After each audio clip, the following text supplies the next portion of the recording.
I come from the north of the country where our Human Development Index is almost Southern Europe. But if you go to Mindanao, their Human Development Index is Sub-Saharan African level. Sub-Saharan African level. Ano nga ba ang antas ng pamumuhay sa Sub-Saharan Mindanao? It's time, Solidarchers. Welcome to watch kung saan asintado ang bawat kaalaman. Welcome to the Sub-Saharan Kingdom of Mindanao.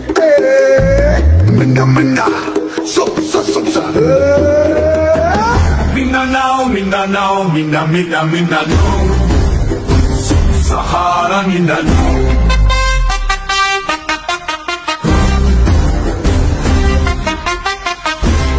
Ang tinaguriang Sub-Saharan Land of Promise, kung saan ang antas ng pamumuhay dito ay walang katulad, gaya na lamang ng slogan ng Wakanda Davao, ang capital city ng Sub-Saharan Kingdom of Mindanao.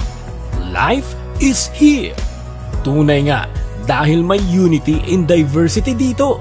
Luman, Kristiyano, Muslim ay nagkakaisa sa iisang adhikain.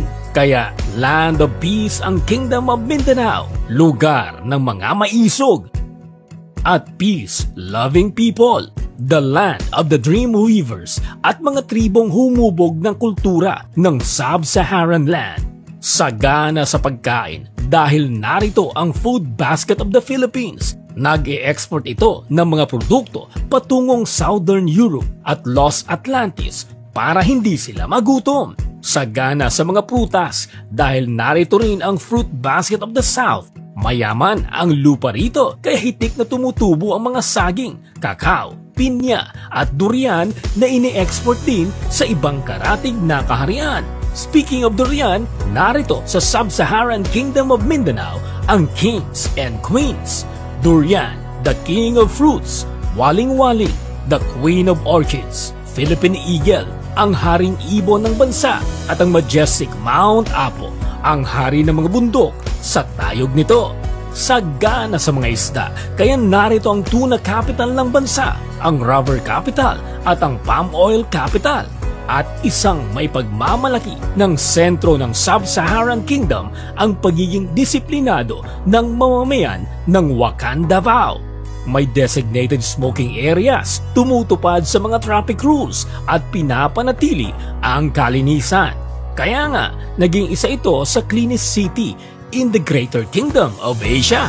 Pagdating naman sa seguridad, nakaantabay ang mga CCTV camera sa buong lungsod at proud ito sa pagiging isa sa safest city in the Greater Kingdom of Asia. At isa pang may pagmamalaki ng Wakanda Davao, ang Central Rescue 911 na wala sa Southern Europe of the North. Tanging ang Wakanda Davao lamang ang may ganitong modernong pasilidad at teknolohiya upang tugunan ang mga rescues at emergencies ng lungsod. Ngunit alam mo ba na hindi rito nagtatapos ang kahangahangang maipagmamalaki ng Wakanda Davao? Dahil ang pinaka-best kept secret nito ay makikita sa pinakapuso at nasa paanan ng majestic Mount Apo, ang dating kalbong bahagi ng bundok na ngayon ay isa ng matatawag na paraiso. Ito ang Glory Mountain, ang largest concentration ng pine forest sa buong kalupaan ng Pilipinas. Hanep sa ganda ang mga rolling hills na punong-puno ng mga bulaklak at mga pine trees na proyekto ng grupo ni Pastor Apollo Tibuloy upang tulong sa kalikasan ng Wakanda Davao. Isama mo pa ang malapalasyong mga gusali at manicured gardens sa Paradise Garden of Eden Resort na talaga namang walang katumba sa ganda. Gandang dito mo lang masisilayan sa Sub-Saharan capital of Wakanda Davao.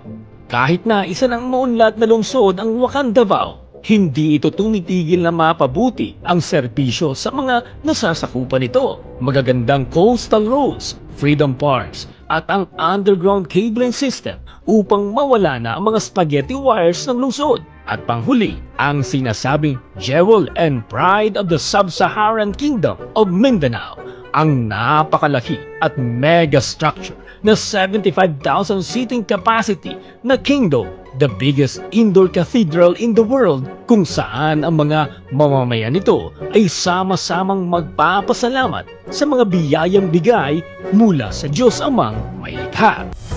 Ito lang naman ang ilan sa mga maipagmamalaki ng tinatawag na Sub-Saharan Kingdom of Mindanao. At siya nga pala, no visa, no entry po ngayon dito, lalo na para sa mga taga Southern Europe o the North.